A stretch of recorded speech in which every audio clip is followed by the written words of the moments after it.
नमस्कार. मालिकेच्या आजच्या भागामध्ये आपल्याला पाहायला मिळणार आहे, की सरकार आता त्यांच्या रूममध्ये आलेले आहेत आणि शोधाशोध सुरू आहे. त्यांचं आवरायचं चालू आहे आणि त्याच वेळेस तिथे गौतम आलेला असतो. गौतम वाकून बघत असतो. कारण गौतमला काही करून शोध घ्यायचा आहे. असं काहीतरी आहे, की जे आपल्याला त्या दिवशीही मिळालेलं नाही. काहीतरी गुपित आहे ते आपल्याला मिळालं पाहिजे. एवढाच त्याचा हेतू असतो आणि त्यासाठी त्याचे शोध मोहीम त्याने सुरू केलेली असते. आणि तो शोधाशोध करत आलेला आहे आणि तेवढ्यातच सरकार वॉशरूममध्ये जातात आणि मग गौतम पुन्हा तिथली कपाटं शोधू लागतो. काही सापडतंय का ते पाहत असतो. कारण त्याला असं वाटत असतं की असं काहीतरी आहे जे या वहिनीने इथे लपवून ठेवलेलं आहे. कारण त्याला अजूनही माहीत नाही आहे की ती त्याची वहिनी नाही आहे, ही गोष्ट त्याला माहीत नाही आहे. म्हणून तो वहिनीच बोलत असतो आणि मग मात्र तो शोधाशोध करतो. तेव्हा त्याला तिथे बॉक्स दिसतो ज्याच्यामध्ये लेन्स आहेत. पण ह्या लेन्स कशासाठी आहेत? हा प्रश्न तर त्या दिवशीही त्याला पडलेला होता आणि आजही तो प्रश्न त्याच्यापुढे असतो.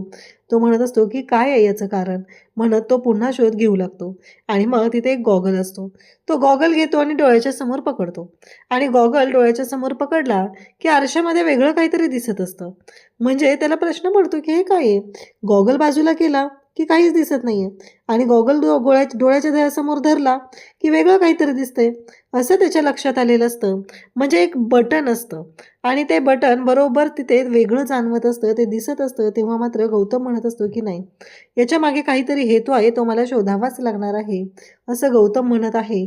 आणि मग तसाच डोळ्याच्या समोर तो गॉगल धरतो आणि त्या समोरच्या मिररवरती असलेलं बटन त्याच्यावरती टच करतो. म्हणजेच खरंच काहीतरी गुपित असतं. अशा पद्धतीची सिस्टीम या सरकारने तिच्या रूममध्ये बनवून घेतलेली असते. याबद्दल गौतमला काहीच माहिती नसतं आणि त्याचबरोबर तो शोध घेऊ लागतो. जेव्हा गौतम आता बघतो तर ते बटन दाबता क्षणी तिथे समोर असलेली जी चेअर असते एक म्हणजे बेंच असतो, त्याचं सीट कव्हर आहे ते ओपन होतं. आता मात्र गौतमला धक्का बसतो. हे काय आहे नवीनच? हा विचार पडलेला असतो आणि तेव्हा मात्र गौतम म्हणत असतो की नाही, याच्यामागे काहीतरी वेगळा हेतू आहे. हे लक्षात आल्यानंतर गौतम ते उघडतो तर त्यात वेगवेगळे फोटो असतात, त्यात रिव्हॉल्वर असते, त्यात चाकू असतो. हे काय आहे आणि हे कशासाठी आणून ठेवले? या सगळ्याचा अर्थ काय आहे? असं गौतमच्या डोक्यात सुरू झालेलं असतं आणि त्याच वेळी तो तिथे एक डायरी असतो, ती डायरीही पाहतो. त्याचबरोबर काही स्टॅम्प पेपर असतात. या सगळ्याचा अर्थ काय आहे? हीच गोष्ट कळत नसते. गौतमला कळतच नाही आहे की यामधून काय सिद्ध होणार आहे आणि सरकारने हे सगळं इथं का ठेवलंय? काय अर्थ आहे यामागे? हा एकच प्रश्न त्याला सतावत आहे. तेव्हा मात्र इकडे गौतम आता शोधाशोध करू लागतो.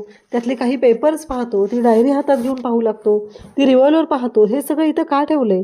आणि मग त्याला लवकरात लवकर हे सगळं घाईने करायचं असतं. कारण जर सरकार आल्या तर खूप मोठा प्रॉब्लेम होणार. आपण पकडले जाऊ की काय? अशी भीती निर्माण झालेली असते. त्यामुळं तो घाईमध्येच हे सगळं करत असतो.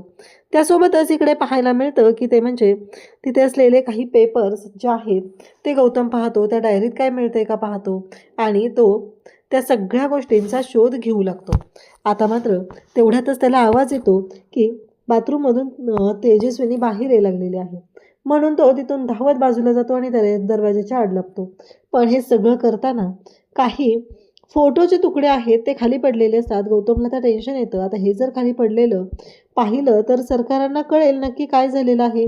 म्हणून गौतम पुन्हा माघारी येतो आणि ते सगळं व्यवस्थित ठेवू लागतो. तेव्हा मात्र सरकार तिथं आलेले असतात आणि मग गौतम तो कागद जो आहे तो गुपचूप घेतो आणि अगदी हातचलाख्याने तिथून बाजूला पळत असतो.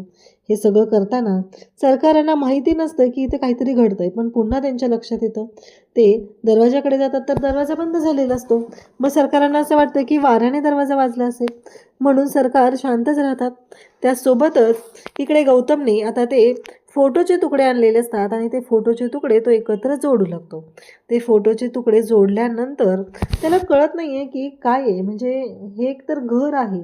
ते घर कोणाचं आहे आणि ते कागद असे एवढे हाय सिक्युरिटीमध्ये का ठेवलेले आहेत? हा एकच प्रश्न त्याच्यापुढे असतो. काय याचं काय कारण आहे? एवढ्या हाय सिक्युरिटीमध्ये हे सगळं ठेवण्याचं रिझन काय आहे? म्हणून गौतम विचार करत असतो.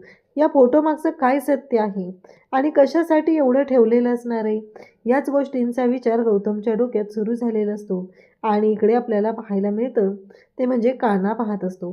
सखी मंदिरात गेलेली असते, मंदिरातून आलेली असते आणि मग तिथे मुलांना ती जो प्रसाद आहे तो देत असते आणि विचारत असते की हे सगळं काय आहे, म्हणजे या सगळ्याचा अर्थ काय आहे. खरं तर गौतमला जो फोटो मिळालेला असतो त्या फोटोवरती नाव लिहिलेलं असतं, ते म्हणजे मनस्विनी निवास. आणि त्या मनस्विनी निवास या फोटोवरून इथे स्पष्ट होत असतं की नक्की काहीतरी झालेलं आहे. आणि तेव्हा मात्र इकडे गौतम त्या गोष्टी शोधण्याचा प्रयत्न करत असतो. तिथं परी बसलेली आहे आणि मग परीला सखी विचारते, बाळा बरं वाटतंय ना तुला आता? तेव्हा मात्र परी म्हणत असते की हो. हो पण टीचर, ओमिटिंगला काय म्हणतात? आता परीच्या डोक्यात जे प्रश्न आहेत ती विचारत आहे. तिला जाणून घ्यायचं आहे की काय म्हणतात ओमिटिंगला, म्हणून तिने विचारायला सुरुवात केली. सॉरी, उलटीला काय म्हणतात असं तिनं विचारत असते. तेव्हा तिला सखी सांगते की ओमिटिंग असं सांगते. तेव्हा मात्र त्या सखीची आई तिथे येते आणि ओरडायला सुरुवात करते की निघ आत्ताच्या आत्ता, तुझ्यामुळं झालं हे सगळं. तू पण तुझ्या आईसारखी त्या तेजस्विनी सरकारसारखीच निघालेली आहे. काय गरज होती आमच्या मुलांना तो गोळा द्यायची? आम्ही नाही म्हटलं होतं ना? तूच दिला तो मुद्दामून गोळा. तूच आमच्या मुलांना मारण्याचा प्रयत्न केलेला आहे. नशीब माझ्या मुलीचं चांगलं होतं म्हणून ती वाचलेली आहे. हे सरकारांच्या इथे सखीला बोललं जातं. सखी तर शॉकच झालेली असते. सखीला कळतच नाही आहे की या सगळ्याचा अर्थ काय आहे आणि या सगळ्या गोष्टी का झालेल्या आहेत, हे अशा का बोलतायत मला. इकडे मीनाक्षी मात्र गाणं गुणगुणत असते. गौतम त्याचबरोबर त्याची बायको सगळेजण तिथं असतात आणि मीनाक्षी मात्र गाणं गुणगुणते. तिला छान वाटत आहे. कितीतरी दिवसानंतर तिला असं वाटत आहे की खरंच काहीतरी चांगलं आहे, म्हणून ती गाणं गुणगुणत असते. पण तेवढ्यातच सरकार तिथं आलेले असतात आणि मीनाक्षी गाणं म्हणायचं थांबते. कारण सरकारांना माहिती असतं की काय झालेलं आहे. सरकार म्हणत असतात की मीनाक्षी, तुला मी एक काम सांगितलं होतं. चाळीत जाऊन सखीला कन्व्हिन्स करायचं होतं. केलंस का तू? मीनाक्षी म्हणते की नाही गेले. मला कळलेलं की चाळीत मुलांना विषबाधा झालेली आहे, म्हणून गेले नाही आहे असं मीनाक्षीने सांगितलेलं असतं. तेव्हा मात्र इकडे सरकार म्हणत असतात की बरोबर आहे. कसं आहे माहिती आहे का, या घरामध्ये ना आता काहीच राहिलेलं नाही आहे, कारण तुम्हाला माझी भीती राहिलेली नाही. त्यामुळं सरकार आता शिक्षा देणार आणि ती शिक्षा भोगावी लागणार आहे. आणि मग संदीप असा आवाज दिला जातो. त्या क्षणी संदीप बॅगा घेऊन बाहेर येतो आणि मग सरकार सांगू लागतात की ही तुमची शिक्षा. तुमच्या दोघांचेही अकाउंट मी फ्रीज करून टाकलेले आहेत आणि तुम्हाला दोघांना पण हे घर सोडून जायचं आहे असं सांगितलं जातं. तेव्हा मात्र इकडे आता परशू आणि त्याचबरोबर मीनाक्षी दोघंही असतात. परशू तिथे येतो आणि म्हणतो, नाही सरकार, अशी शिक्षा नका देऊ मला, अशी शिक्षा नका देऊ असं म्हणत हातापाया पडायला लागतो. तो म्हणू लागतो की मीनाक्षीच्या वतीने मी माफी मागतो सरकार, पण असं नका करू, तिच्याकडून पुन्हा चूक होणार नाही असंही त्याने सांगितलेलं असतं. इकडे सखी मात्र घाबरलेली असते. त्याचबरोबर अजून गल्लीतल्या बायका तिथे येऊन सखीला बोलू लागतात. सखीला म्हणत असतात की हे सगळं जे काय आहे ते तुझ्यामुळं झालेलं आहे. आम्ही तर आमच्या मुलांना गोळा खायला देतच नव्हतो, त्यांना पैसे दिलेच नव्हते, पण तू ट्युशनच्या नावाखाली आमच्या मुलांच्या आयुष्याशी खेळलेली आहे, हे सगळं बोललं जात असतं. तेव्हा मात्र दाभाडे काकूसुद्धा तिथं आलेले असतात. त्या म्हणत असतात, अगं काय बोलताय हे सगळं? त्याचबरोबर किरण म्हणतो की यामध्ये सखीचा काय दोष आहे? सखीने मुलांना फक्त गोळा खायला दिला. थोडंच तिला माहीत होतं की त्या गोळ्यामध्ये काय आहे ते. आणि सगळेजण सखीची बाजू घ्यायला लागत आहेत. काना म्हणतो की हे बघा, ती माझी बायको आहे म्हणून मी तिची बाजू घेतोय असं नाही, पण जे काय घडलेलं आहे ते तुम्हाला सगळ्यांनाच माहिती आहे. याच्यामध्ये सखी मॅडमचा अजिबात दोष नाही, तरीही तुम्ही त्यांना असे बोल लावू नका असं तो सांगू लागतो. सखीला मात्र वाईट वाटलेलं असतं. इकडं सरकारांच्या डोक्यामध्ये वेगळंच काहीतरी सुरू असतं आणि सरकार म्हणत असतात की निघायचं, सांगितलंय ना निघायचं असं म्हणत सरकारांनी आता त्या दोघांनाही सांगितलेलं असतं की लगेच निघायचं आहे आणि आता या घरात तुम्ही राहायचं नाही. तेव्हा मात्र त्या दोघांनाही खरं तर टेन्शन आलेलं असतं. दोघांचेही अकाउंट फ्रीज केले जातात आणि हे घर सोडून निघून जायचं आहे हे सांगितलं जातं. तेव्हा परशू हातापाया पडू लागतो. तेव्हा सरकार म्हणतात की तुला शिक्षा नाही देणार, शिक्षा तर तुझ्या बायकोलाच घ्यावी लागणार आहे असंही सांगितलं जातं आणि मी जी शिक्षा देईल ती घ्यावीच लागणार आहे. तेव्हा मात्र आता परशूला आणि मीनाक्षीला टेन्शन येतं. मीनाक्षी म्हणत असते की काय करू आता, कारण तिला जे काम सांगितलेलं असतं ते काम तिनं केलेलं नसतं. इकडे परशू तर अक्षरशः हात जोडून लाचार होऊन या सरकारच्या पुढे भीक मागत आहे की आम्हाला बाहेर काढू नका आणि सरकारचा माज काही कमी नाही. आणि मग ती म्हणत असते की सगळ्यांच्या मनातली ही जी भीती आहे ती आता काढून टाकावी लागणार आहे. म्हणजे तुम्हाला तुमच्या मनात जी भीती आहे ती तशीच्या तशी राहिली पाहिजे असं म्हणत आता सरकारांनी इकडे मीनाक्षीला बोलावून घेतलेलं असतं आणि सांगितलेलं असतं की मी शिक्षा काय करणार आहे ते सांगत आहे. इकडे किरण बाजू घेत आहे. त्याचबरोबर सगळेजण सांगत आहेत की यात सखीचा काय दोष आहे, सखीनं काय चूक केलेली आहे. कारण सगळ्यांचं असं म्हणणं आहे की आत्ताच्या आत्ता तिने निघायचं आहे आणि ही चाळ सोडून जायचं आहे. कारण सखीमुळेच आमच्या मुलांची अवस्था अशी झालेली आहे. आज माझी मुलगी वाचली पण तिला जर काही झालं असतं तर, असं म्हणत सगळेजण बोलत असतात, सखीला दोष देत असतात. तेव्हा कान्हा पुढे येतो आणि कान्हा म्हणतो की त्यांची काही चूक नाही आहे, माझी बायको म्हणून नाही तर त्या खऱ्या आहेत म्हणून मी त्यांची बाजू घेतोय, असं सुद्धा कान्हा इकडे सांगू लागतो. तेव्हा मात्र आता सखी पाहत असते, सगळेजण तिच्या विरोधात गेलेले असतात आणि सखीला चाळीतून काढत असतात. तेव्हा मात्र तिथे मीनाक्षी येते आणि मीनाक्षी म्हणू लागते की सखी तू माफी मागू नकोस. सखी माफी मागत असते तेव्हा मीनाक्षीने सांगितलेलं असतं की तू माफी मागू नको, याच्यामध्ये तुझी काहीही चूक नाही, असं जेव्हा मीनाक्षी सांगते तेव्हा मात्र आता मीनाक्षीला आठवतं सरकाराने मीनाक्षीला सांगितलेलं असतं की तुला एकच शिक्षा आहे, तू चाळीत जायचं आणि त्या मुलांची जबाबदारी स्वतःवरती घ्यायची. हे सगळं तू केलेलं आहे असं तिथं जाऊन तिथल्या लोकांना सांगायचं आहे. आता मात्र धक्का बसलेला असतो आणि सगळेजण पाहतच असतात की हे सगळं काय झालंय, या सगळ्याचा अर्थ काय आहे, हा एकच प्रश्न पडलेला असतो. आणि मग इकडे मीनाक्षी म्हणत असते की असं नका करू, खरं सांगते असं नका करू, कारण माझी काहीच चूक नाही आहे, असं मीनाक्षी बोलत असते. आणि तेव्हा मात्र इकडे मीनाक्षी म्हणत असते तर मला मूल नाही आहे, मी मुलांना किती जीव लावते आणि हे जर मी केलं तर माझ्या नजरेत मीच पडेल, मी नाही करू शकत असं मुलांबरोबर.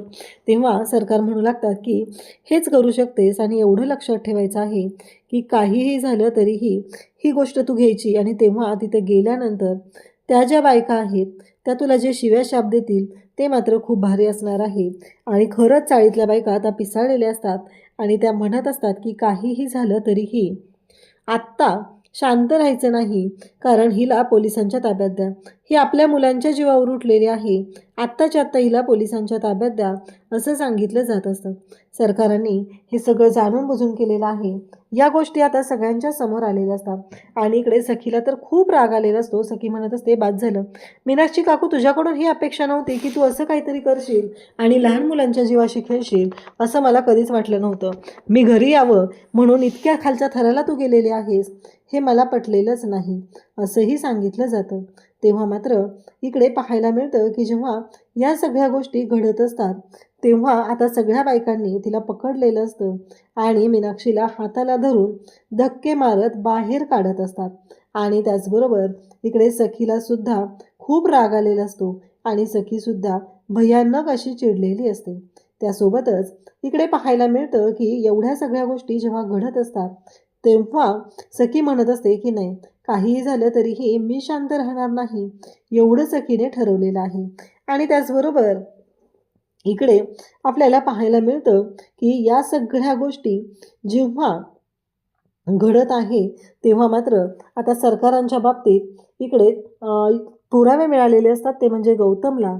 आणि गौतमला माहिती असतं की सरकार लेन्स लावून फिरत आहे, म्हणून गौतमने एक गोष्ट केलेली आहे, ती म्हणजे त्याच्या हातामध्ये प्लेट आहे आणि त्याच्या प्लेटमध्ये पोहे आहेत. त्याने ते पोहे असे फुंकर मारून मारून उडवलेले असतात आणि ते डायरेक्टली इकडे सरकारच्या डोळ्यात तोंडावर गेलेले असतात. आणि त्या क्षणी सरकारने लावलेली जी लेन्स आहे ती निघते आणि मग मात्र इकडे सगळ्यांनाच मोठा धक्का बसतो, कारण जे घडलेलं आहे ते मात्र खूपच जबरदस्त असं असतं आणि ज्याचा विचारही कोणी केलेला नसतो. म्हणजे इथे गौतमने सरकारची वाट लावलेली आहे, सरकारचा पर्दाफाश केलेला आहे. तर सरकारच्या विरोधात आता पर्सनल दुश्मनी म्हणत कान्हा उभा राहिलेला आहे, कारण लहान मुलांच्या जीवाशी खेळणाऱ्या या सरकारला जन्माची अद्दल घडवल्याशिवाय शांत राहणार नाही, हे आता कान्हाच्या लक्षात आलेलं आहे. अशाच अपडेटसाठी चॅनलशी कनेक्ट राहा. थँक्यू.